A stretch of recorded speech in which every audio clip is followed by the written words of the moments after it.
Hello friends, myself Gulshan, and today we are going to discuss a very important topic that is the MBA CET 2026। बहुत सारे बच्चे ऐसे हैं महाराष्ट्र में या तो इंडिया में भी है कि जिनको एमबीए करना है। क्यों करना है? क्योंकि एमबीए अगर करते हो तो बहुत अच्छी सैलरी वाला जॉब मिलने वाला है। एक प्रेस्टिजियस एग्जाम बोली जाती है, एक प्रेस्टिजियस एक ग्रेजुएशन होता है एमबीए का। अगर दूसरे एंगल से अगर देखा जाए तो it's a piece, it's a cherry on a cake, ऐसा भी बोला जा सकता है। सबसे मेन चीज पहले तो ये है कि सर मुझे एमबीए तो करना है, लेकिन एमबीए करने के लिए एमबीए करते कैसे? एमबीए करने के लिए क्या क्या करना पड़ता है, कौन से एग्जाम देनी पड़ती है, कितनी फीस लगती है, कॉलेजेस कौन से? सो बहुत सारे बच्चे आज भी ऐसे कि जो अनअवेयर है, बिल्कुल उनको कुछ भी नहीं पता कि एमबीए के लिए क्या करना पड़ता है। तो इसी के ऊपर आज का वीडियो बनने वाला है हमारा, कि जो है 26 को टारगेट करके, ठीक है ना। सबसे पहले जो हम एमबीए बोलते हैं दोस्तों, एमबीए का मतलब क्या होता है? It's a master of business administration. अगर कोई भी बड़ी कंपनी में अगर आपको जॉब अगर करना होगा एज अ लीडरशिप प्रोफेशनल करके, तो आपको करना होता है दोस्तों एमबीए। तो एमबीए करने के लिए देखो, अगर मेरा एमबीए हो जाता है तो मुझे पैकेज बहुत अच्छा मिलेगा। तो सबसे पहले हम उल्टा जाएंगे, अगर पैकेज अच्छा चाहिए तो कॉलेज अच्छा चाहिए, कॉलेज अच्छा चाहिए तो परसेंटाइल अच्छे चाहिए, परसेंटाइल अच्छे चाहिए तो एग्जाम अच्छी चाहिए, तो एग्जाम के बारे में हर एक चीज आपको पता होनी चाहिए। तो कौन से एग्जाम है? So there are the so many exams, there are the so many entrance exam, वो accept the score for the MBA entrances. MBA के लिए बहुत सारी ऐसी एग्जाम है कि जो एमबीए के लिए वैलिड होती है, कि जिन कॉलेज में अगर आपने वो एग्जाम दी तो आपका जो स्कोर है वो वैलिड होता है। और उन सारे एग्जाम के अंदर एक एग्जाम है जिसका नाम है महा एमबीए सीईटी। देखो नाम ही क्या है, महा, महा फॉर महाराष्ट्र एमबीए सीईटी। ये बहुत ज्यादा पॉपुलर एग्जाम है, सही है। तो इसके रिगार्डिंग आज हम सब कुछ देखने वाले। तो सबसे पहले एमबीए होता क्या है? सबसे पहले एमबीए होता क्या है? तो एमबीए का मतलब यह होता है कि degree that focus on the developing skill in business and management. It equips a student with the knowledge in areas like finance, marketing. MBA अगर आप करते हो तो आपको बहुत सारे स्ट्रीम मिलते हैं पढ़ने के लिए, कि जिसके अंदर आपको पढ़ना है फाइनेंस है, मार्केटिंग है, एचआर है, ऑपरेशन स्ट्रेटेजी। ओके, ये सारी की सारी चीजें पढ़ने के बाद में एक आपको रोल मिलेगा, that is a leadership role. इसके पैकेज बहुत अच्छे होते हैं दोस्तों, बहुत ज्यादा पैकेजेस वाला जॉब होता है एमबीए का। लेकिन फिर वही बात है कि हमको भटकना नहीं है, हमको ये देखना है कि एमबीए अगर अच्छे मार्क्स के साथ में अगर होगा, अगर परसेंटाइल अच्छा मिलेगा, तभी हम क्वालिफाई होंगे, तभी हमको पैकेज अच्छा मिलेगा, कॉलेज अच्छा मिलेगा, अदरवाइज नहीं मिलेगा। तो सबसे पहले ये देखना है कि एमबीए करने के लिए हमको देना होता है एमबीए सीईटी।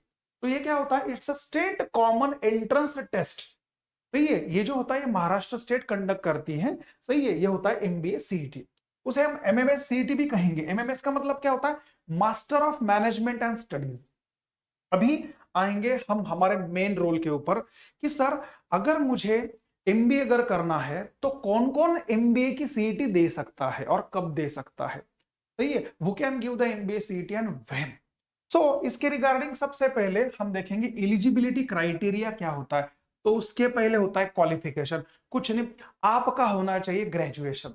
आप भले बीए हो, बीकॉम हो, बीएससी हो, आपका बी हो चुका हो, इंजीनियरिंग हो, बीटेक हो, कुछ भी हो, सो मिनिमम 3 ईयर का आपका ग्रेजुएशन होना चाहिए। आपका 3 ईयर का ग्रेजुएशन होना चाहिए। कोई बच्चे ऐसा सोच रहे होंगे कि सर मैं तो अंडर ग्रेजुएट हूं, मैं तो सेकंड ईयर में हूं, या तो मैं फाइनल ईयर में हूं। हाँ भाई, तुम भी एग्जाम दे सकते हो। सही है, जो एपियर है वो एग्जाम दे सकता है, लेकिन जो सेकंड ईयर में पढ़ रहा है वो एग्जाम दे सकता है, प्रिपरेशन तो पहले से चालू कर सकता है। लेकिन अगर रिजल्ट लग जाता है तो वो क्वालिफाई नहीं हो सकता, क्योंकि डिग्री है ही नहीं उसके पास में। सॉरी। तो अगर आ, आपका ग्रेजुएशन हुआ है तो आपको ग्रेजुएशन में चाहिए एग्रीगेट 50% मार्क, कम से कम 50% मार्क होने चाहिए, कम से कम 50% मार्क, वो भी ओपन कैटेगरी के लिए। अगर आपकी कैटेगरी अगर ओपन कैटेगरी है तो 50% मार्क चाहिए, और अगर आप रिजर्व कैटेगरी से अगर बिलोंग करते हो तो मिनिमम 45% आपको मार्क चाहिए, तभी आप एमबीए सीईटी के लिए अप्लाई कर सकते हो। सही है। उसके बाद में सबसे मेन चीज ये है कि जिसके ऊपर ये वीडियो डिपेंड करता है, एग्जाम पैटर्न। हमें कोई भी एग्जाम अगर अगर हमें कोई भी एग्जाम देनी होगी तो उसका हमें सबसे पहले पता होना चाहिए पैटर्न, कि सर पैटर्न क्या होता है। तो पैटर्न बहुत ज्यादा सिंपल है। इसमें आपको आएंगे 200 क्वेश्चन, 200 क्वेश्चन आपको देखने, वो भी एमसीक्यू। एमबीए सीईटी में एक क्वेश्चन के लिए 5 एमसीक्यू होते हैं। There are the 5 MCQs for the single question. एक क्वेश्चन के लिए 5 एमसीक्यू हो गए। तो इसके अंदर सब्जेक्ट कितने पढ़ने? There are the 4 subject. हम पढ़ेंगे 4 सब्जेक्ट। कौन सा वाला? सबसे पहला वाला सब्जेक्ट है एलआर, उसे हम कहेंगे लॉजिकल रीजनिंग। इसके आएंगे 75 क्वेश्चंस। उसके बाद में हमें पढ़ना है AR, that is called abstract reasoning, 25 questions. Quant होता है, मैथ्स होता है, उसके होते हैं 50 क्वेश्चंस। एंड बाद में होता है VARC, verbal ability and reading comprehension, इसके हमें पढ़ने होते हैं 50 क्वेश्चंस। सब मिलाकर होता है 200 मार्क का पेपर। तो इसका मीनिंग ये होगा कि there are the 200 questions for 200 marks for 2.5 hours. 2.5 घंटे का पेपर होगा। पेपर कितने टाइम का होगा? पेपर होगा दोस्तों 2.5 घंटे का। तो 200 क्वेश्चंस हो गए 200 मार्क के लिए, और टाइम होगा 2.5 hours. That means single question carry करेगा सिंगल मार्क, एक क्वेश्चन 1 मार्क कैरी करेगा विथ नो निगेटिव मार्किंग। ये बहुत ज्यादा सही है, with no negative marking. Negative marking है ही नहीं, निगेटिव मार्किंग बिल्कुल भी नहीं होगी, सही है। तो ये होगा एग्जाम पैटर्न। अभी तो मैंने आपको सिर्फ क्या बोला है? सब्जेक्ट हमने देखे। अभी हम थोड़ा सब्जेक्ट के अंदर उतरेंगे, हम 1 बाय 1 सब्जेक्ट देखेंगे। सबसे पहले हमें देखना है मैथ्स। अभी मैंने तो लिखा हुआ है मैथ्स, लेकिन इसको मैथ्स ना बोलते, इसको हमने बोलना चाहिए क्वांटिटेटिव एप्टीट्यूड, क्वांट। बहुत से बच्चे ऐसे हैं कि जिनका एक कंफ्यूजन बहुत ज्यादा होता है कि सर हमारा ग्रेजुएशन में मैंने इंजीनियरिंग पढ़ा हुआ है सर, तो मुझे ट्रिग्नोमेट्री आएगा क्या? मुझे जो डेरिवेटिव इंटीग्रेशन वाला जो टॉपिक वगैरह होता वो हम सीखेंगे। देखो दोस्तों, कोई भी कॉम्पिटिटिव एग्जाम जो होता है वो ज्यादातर 99% कॉम्पिटिटिव एग्जाम में 10 तक का पोर्शन होता है। जो हमने 10 तक पढ़ा हुआ है उस मैथ्स को हम कहेंगे क्वांटिटेटिव एप्टीट्यूड। और अगर 10th के आगे जो आपने 11th में पढ़ा है, जो 12th में पढ़ा है, that is called as applied mathematics. Limit, derivative, integration, differential equation, vector, Laplace, Fourier, जो कुछ होगा वो हमें नहीं पढ़ना होता है, हमको सिर्फ पढ़ना है 10 तक। तो क्या क्या है? तो इसमें सेक्शन आएंगे। पहला सेक्शन आने वाला है एरिथमेटिक। एरिथमेटिक क्या होता है सर? भाई वही होता है जो हमने 10 तक पढ़ा है। हमने क्या पढ़ा है 10 तक? वही ratio, proportion, problems on edges, partnership, profit loss, percentage, जो भी कॉमन कोई भी कॉम्पिटिटिव एग्जाम का पोर्शन होता है वही होता है एरिथमेटिक, सही है। उसके बाद में हमें पढ़ना होता है ज्योमेट्री। नाम तो सुना होगा आपने ज्योमेट्री का, सही है, आपको याद भी होगा, सही है ना। इसके आप भी थी, हम सबको पता होता है कि जब हम 10th में थे तो ज्योमेट्री हमको पता ही नहीं था क्या है, सही है। तो एक डायग्राम वाला फंडा होता है, डायग्राम वाला चैप्टर होता है जिसके अंदर एंगल्स है, quadrilateral, line, circle, triangle, polygon, square, rectangle, circle, triangle, cones, cube, हर एक चीज हम सीखते हैं। उसके बाद में होता है अलजेब्रा होता है। अलजेब्रा के अंदर हम क्या सीखेंगे? इक्वेशंस हो गए, quadratic equations, permutation, combination, sequence series. उसके बाद में होता है बहुत ज्यादा important part DI and DS, data interpretation and data sufficiency.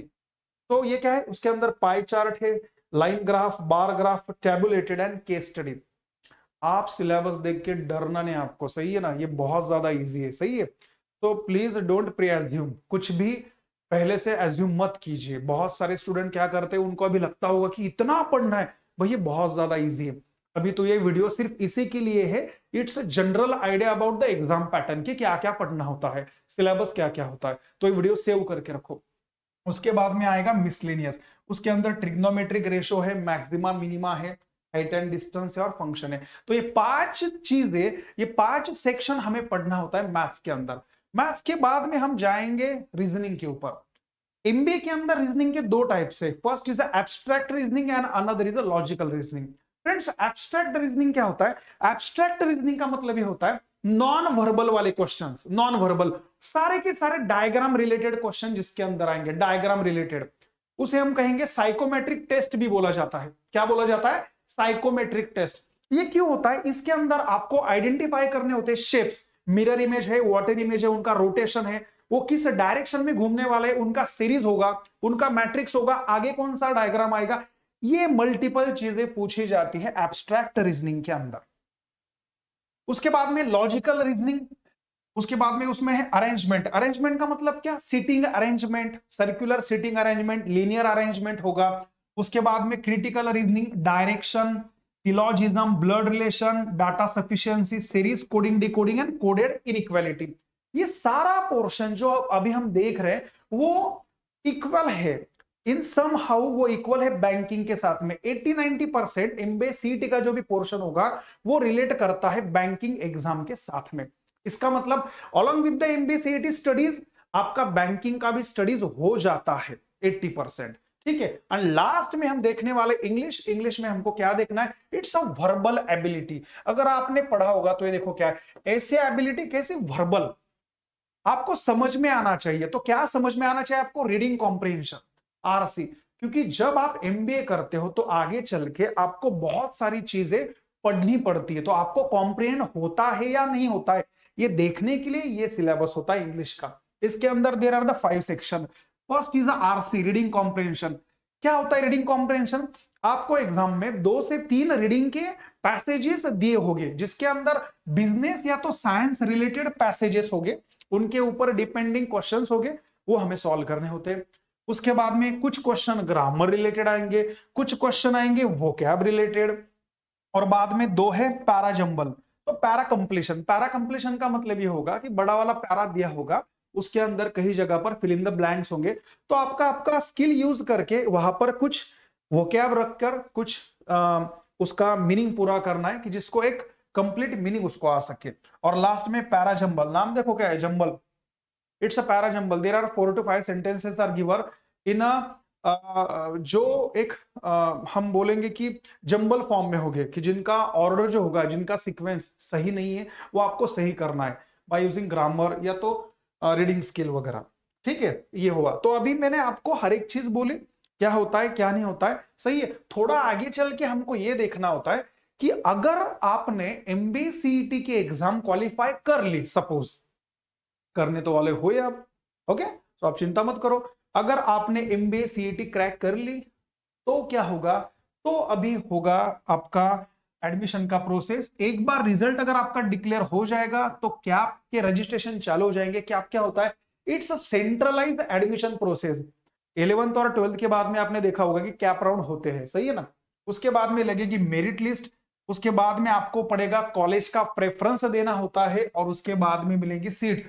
अभी अगर मुझे कॉलेज में सीट चाहिए तो मुझे ये चीज पता होनी चाहिए कि भरना कितना है पैसा, हाउ मच, फीस कितनी है, तो फीस कितनी होगी।